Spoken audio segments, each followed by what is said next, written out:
நான் உங்ககிட்ட ஒரு கேள்வி கேட்க போகிறேன். நீங்கள் எல்லாருமே சந்தோஷமாக இருக்கிறீங்களா? என்கிட்ட கேட்டால் நான் ரொம்ப சந்தோஷமாக இருக்கிறேன் அப்படின்னு சொல்லுவேன். ஸோ ஹாப்பி அப்படின்றது நம்ம வெளியில் தேடுற ஒரு விஷயம் கிடையாது, நாம் நமக்குள்ளே தேடுற ஒரு விஷயம்.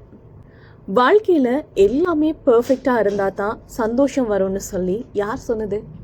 சில நேரம் எதுவுமே சரியில்லாமல் இருக்கிறப்போ கூட சந்தோஷம் வரும். எப்படின்னு கேட்குறீங்களா? நம்ம வாழ்க்கையில் என்னைக்கும் நடந்த ஒரு விஷயத்த நினச்சி சிரிக்கும் போது அந்த சந்தோஷம் இயல்பாக நம்ம அறியாமல் ஒட்டிக்கொள்ளும். ஸோ சந்தோஷம்ன்றது நம்மளை பொறுத்த ஒரு விஷயம். மற்றவங்க என்ன நினைக்கிறாங்க, நம்மளை பற்றியா பேசிகிட்டு இருக்கிறாங்க, அவங்க நம்மளை பார்த்தா சிரிக்கிறாங்க, இப்படியெல்லாம் எப்போவுமே யோசிக்காதீங்க. ஃபர்ஸ்ட்டு நீங்கள் உங்களை அக்செப்ட் பண்ணிக்கோங்க.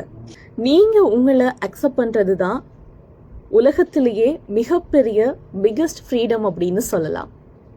இல்லாததை நினைச்சு கவலைப்படுறவங்க நிறைய பேர் இருக்கிறாங்க, ஆனால் இருக்கிறத வச்சு சந்தோஷப்படுறவங்க ரொம்ப குறைவாகத்தான் இருக்கிறாங்க. இருக்கிறத வச்சப்போவுமே சந்தோஷப்பட பழகுவோம்.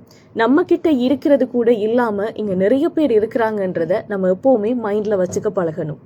சின்ன சின்ன மூமெண்ட்ஸ், சின்ன சின்ன வெற்றிகள், இது எல்லாமே தான் அதிகமான சந்தோஷத்தை கொடுக்கக்கூடியது.